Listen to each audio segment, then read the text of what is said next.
കേരളത്തിൽ BJP കുറെ seat പിടിക്കും എന്നുള്ള കാര്യത്തിൽ തർക്കമില്ല. പക്ഷേ ഏതൊക്കെ സീറ്റ് പിടിക്കും എന്തൊക്കെയാണ്. പക്ഷെ ഇപ്പോൾ നമുക്ക് അവർ പറയുന്ന പോലെ 10 സീറ്റ് പിടിക്കും, 5 സീറ്റ് പിടിക്കും, 6 സീറ്റ് പിടിക്കും എന്നൊക്കെ അവർ പറയുന്നുണ്ട്. പക്ഷെ എന്തായാലും ചില സാധ്യതകളുടെ ചില മണ്ഡലങ്ങളും അവയുടെ സാധ്യതകളും നമ്മളൊന്ന് വിലയിരുത്തണം. ഈ സാധ്യതകൾ എന്ന് പറയുമ്പോൾ നിങ്ങൾ മനസ്സിലാക്കുക, കൃത്യമായി ഫീൽഡിൽ ഇറങ്ങി സർവേ നടത്തി പറയുന്ന കാര്യങ്ങൾ പോലും തെറ്റിപ്പോകാറുണ്ട്. കാരണം അത് തെരഞ്ഞെടുപ്പാണ്, ഒരു പ്രോബബിലിറ്റിയാണ് എപ്പോഴും നമ്മൾ പറയുന്നത്. അങ്ങനെ നോക്കുമ്പോൾ 3, 4, 5, 6 മണ്ഡലങ്ങളെ BJP ഇപ്പോൾ കോൺസെൻട്രേറ്റ് ചെയ്യാൻ സാധ്യതയുള്ള ഒരു 5-6 മണ്ഡലങ്ങൾ പറയാം. അതിനകത്ത് നമ്മൾ ശോഭാ സുരേന്ദ്രന്റെ ഒരു മണ്ഡലം മാറ്റി നിർത്തുന്നു, കായംകുളം മാറ്റി നിർത്തിയിട്ടാണ് പറയുന്നത്. അത് നമുക്ക് സെപ്പറേറ്റ് ആയിട്ടൊന്ന് ആലോചിക്കാം. ഇത് തിരുവനന്തപുരത്ത് നേമം മുതൽ നമ്മൾ അങ്ങോട്ട് നോക്കാം. നേമത്ത് രാജീവ് ചന്ദ്രശേഖർ മത്സരിക്കാൻ സാധ്യതയുണ്ടെന്നാണ് പറയുന്നത്. പക്ഷേ നേമത്തിന്റെ ഒരു വലിയ പ്രത്യേകത, അവിടെ ഹിന്ദു കൺസോൾട്ടേഷൻ നന്നായി വരുന്നുണ്ട്. അതുപോലെ തന്നെ അതിനനുസരിച്ച് എന്നാൽ ഇപ്പുറത്ത് മുസ്ലിം ക്രിസ്ത്യൻ കൺസോൾട്ടേഷൻ കോൺഗ്രസിലേക്കോ CPM-ലോട്ട് പോകുന്നുമില്ല. അവിടെ ശിവൻകുട്ടി ജയിച്ചു. കഴിഞ്ഞ പ്രാവശ്യത്തെ ഒഴുക്കിൽ എല്ലാവരും കൂടെ ഉള്ളൊരു ഒഴുക്കിൽ അങ്ങ് ജയിച്ചു പോയി. നേരത്തെ ഒരു പ്രാവശ്യം ജയിച്ചു, പക്ഷെ അപ്പോഴത്തെ സ്ഥാനാർത്ഥി പ്രശ്നമായിരുന്നു. അപ്പോൾ കുറച്ചുകൂടി എന്താ പറയുക, കുറെ കൂടി വ്യക്തമായ രീതിയിൽ വരാനുള്ള ഒരു സാധ്യത ഉണ്ട്. അവിടെ 10-40% ഹിന്ദു കൺസോൾട്ടേഷൻ നടക്കുന്നു. പിന്നെ RSS ഇപ്പോൾ വളരെ ശക്തമായി എവിടെ ഉണ്ട്, ഈ മണ്ഡലങ്ങളിലുണ്ട്. കേരളത്തിൽ പല മണ്ഡലങ്ങൾ അവർ കൈ കൊടുക്കാൻ സാധ്യതയുള്ള, അവർ എന്താണ് കൈയും മെയ്യും മറന്ന് പണിയെടുക്കാൻ സാധ്യതയുള്ള ഒരു മണ്ഡലമായി നേമം മാറിയിട്ടുണ്ട്. കാരണം BJP ചെടുക്കുക ഒരു പ്രസ്റ്റീജ് മണ്ഡലമാക്കി RSS ഇത് എടുത്തിട്ടുണ്ട്.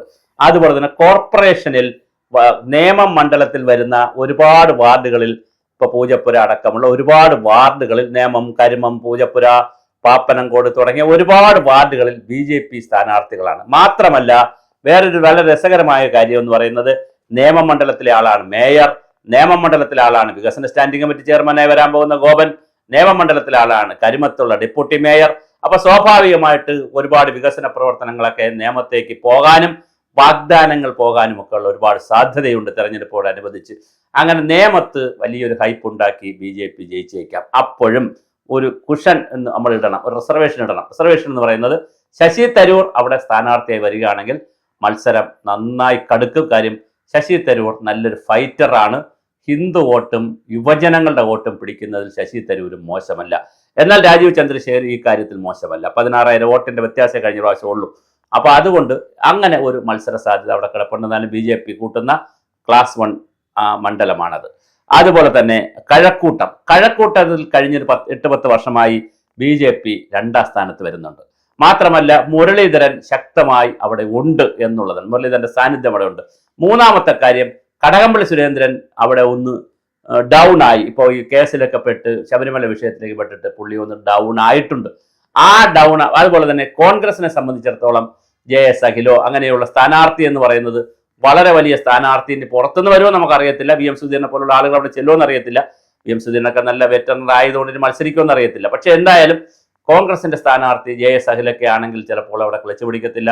മുരളീധരന് പിന്നെ അതുപോലെ തന്നെ അവിടെ മറ്റൊരു പ്രത്യേകത ഉള്ളത്, അർബൻ വോട്ടുകൾ ധാരാളമുണ്ട്. ഈ ടെക്കികളുടെ വോട്ടുകൾ, ടെക്കികളെയൊക്കെ സംബന്ധിച്ചിടത്തോളം ഇന്ത്യയിൽ എല്ലാ നഗരങ്ങളിലും BJP-യാണ് കൂടുതൽ വോട്ട് പിടിക്കുന്നത്. കാരണം അവരെ സംബന്ധിച്ചിടത്തോളം അവർക്ക് രാഷ്ട്രീയവും മറ്റു കാര്യമൊന്നുമില്ല, അവർക്ക് അങ്ങനെ ആദർശവും മറ്റു കാര്യം, അവർക്ക് വികസന പ്രവർത്തനങ്ങൾ, പിന്നെ നരേന്ദ്രമോദിയുടെ ഫാനായിട്ടുള്ളവർ, അങ്ങനെ ടെക്കികളുടെ ഒരു മേഖലയും കൂടിയാണ് കഴക്കൂട്ടം. അപ്പൊ ടെക്കികളുടെ മേഖലയിൽ മാത്രമല്ല അവർ വന്ന് താമസിക്കുന്നവരൊക്കെയാണ്. അതുകൊണ്ട് അവിടെ ഒരു വൈകാരിക പ്രശ്നങ്ങളൊന്നും അവർക്കില്ല. പ്രാദേശിക രാഷ്ട്രീയക്കാരോടുള്ള വൈകാരിക പ്രശ്നങ്ങളൊന്നുമില്ല.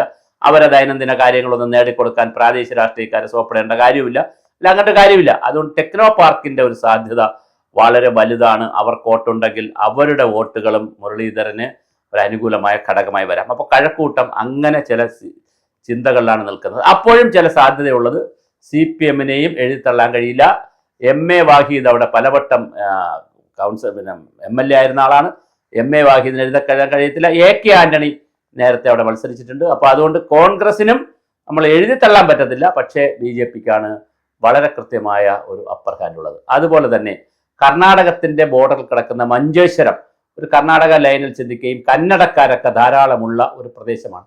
മഞ്ചേശ്വരത്ത് തീർച്ചയായിട്ടും 2 പ്രാവശ്യവും അവിടെ BJP-യാണ് വളരെ വളരെ നോമിനൽ വോട്ടിനാണ് BJP പിറകിൽ നിൽക്കുന്നത്, 2ാം സ്ഥാനം നിൽക്കുന്നത്. അപ്പോൾ BJP-ക്ക് വലിയ സാധ്യതയുള്ള ഒരു മണ്ഡലമാണ്. ഇനി ആരാണ് അവിടെ മത്സരിക്കുക എന്നറിയില്ല. നല്ല കാൻഡിഡേറ്റിനെ ഇറക്കിയാൽ തീർച്ചയായിട്ടും BJP-ക്ക് മഞ്ചേശ്വരവും സാധ്യതയുള്ള ഒരു മണ്ഡലമാണ്. ഇനിയും അവർ പറയുന്ന 2-3 മണ്ഡലങ്ങൾ എന്ന് പറയുന്നത് ഒന്ന് വട്ടിയൂർക്കാവാണ്. വട്ടിയൂർക്കാവിന്റെ ഒരു ചെറിയ പ്രശ്നം, BJP കാണേണ്ട ഒരു പ്രശ്നം, വട്ടിയൂർക്കാവിൽ കോൺഗ്രസ് ശക്തമായി തിരിച്ചു വരുന്നുണ്ട്.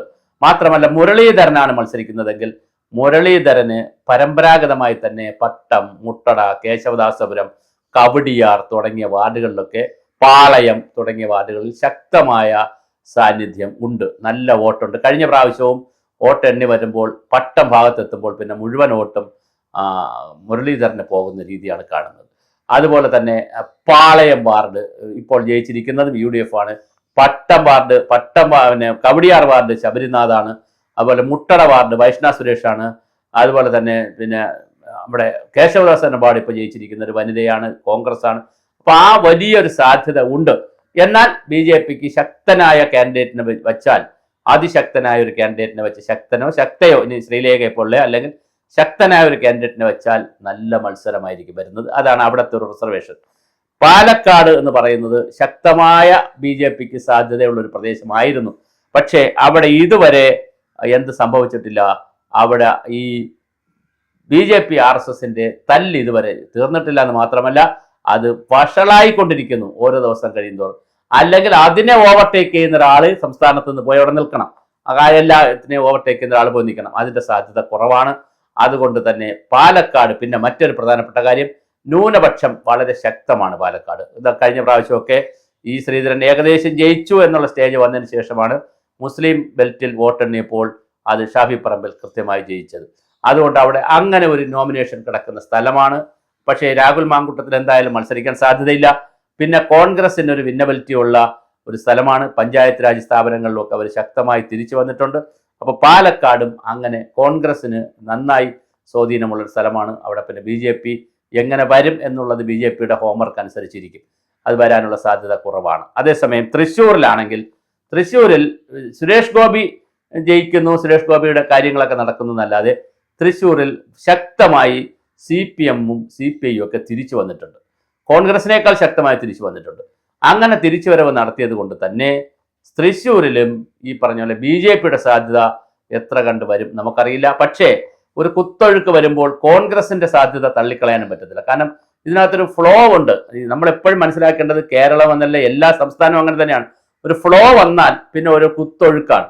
ഇപ്പൊ ജയിക്കുന്ന പാർട്ടിക്ക് വേണ്ടി ഒഴുക്കിലേക്ക് പോയാൽ, UDFന് അനുകൂലമായ ഒരു തരംഗം വന്നാൽ ഈ പഞ്ചായത്ത് രാജ് സ്ഥാപനങ്ങളിൽ തെരഞ്ഞെടുപ്പ് നടന്നതിന്റെ തരംഗവും, അതുപോലെ തന്നെ UDFന് വരാൻ പോകുന്നു എന്നുള്ള തരംഗവും, അവർ പരസ്പരം പാരവയ്ക്കാതെ എല്ലാവരും ശക്തരായി രംഗത്ത് നിൽക്കുന്ന തരംഗവും ഒക്കെ കൂടെ വന്നാൽ വളരെ വലിയ തോതിലായിരിക്കും അതിൻ്റെ വിജയം വരാൻ പോകുന്നത്. അപ്പൊ തീർച്ചയായിട്ടും ആ ഒരു ലൈനും വളരെ പ്രധാനമാണ്. അതുകൊണ്ട് തൃശ്ശൂരിൽ ഇപ്പോൾ തന്നെ ഒരു മൊമെന്റം ഉണ്ടായിക്കിടക്കുന്നത് BJPക്ക് എതിരാണ്. അത് BJPക്ക് അനുകൂലമല്ല.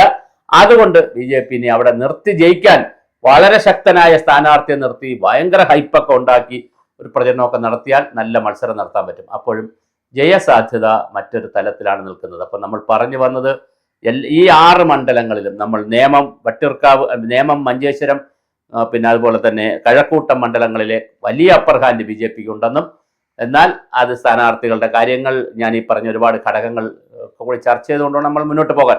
അതുപോലെ വട്ടിയൂർക്കാവ്, പാലക്കാട്, തൃശ്ശൂർ എടുത്തു കഴിഞ്ഞാൽ അത് മറ്റൊരു തരത്തിൽ നിൽക്കുന്ന മണ്ഡലങ്ങളാണ്. അപ്പോൾ ഈ 6 മണ്ഡലങ്ങളെക്കുറിച്ചാണ് നമ്മൾ BJP ജയിക്കുമെന്ന് BJP പറയപ്പെടുന്ന മണ്ഡലങ്ങളെക്കുറിച്ചാണ് നമ്മൾ ചർച്ച ചെയ്യുന്നത്. പിന്നെ ശോഭാ സുരേന്ദ്രൻ്റെ മണ്ഡലമുണ്ട്, അത് വേറെ തല. പിന്നെ ആറന്മുള, പിന്നെ കുമ്മനം രാജശേഖരൻ മത്സരിക്കുന്ന മണ്ഡലമുണ്ട്, അത് മറ്റൊരു സെഗ്മെൻ്റായി നമുക്ക് തുടർന്ന് ആലോചിക്കാം.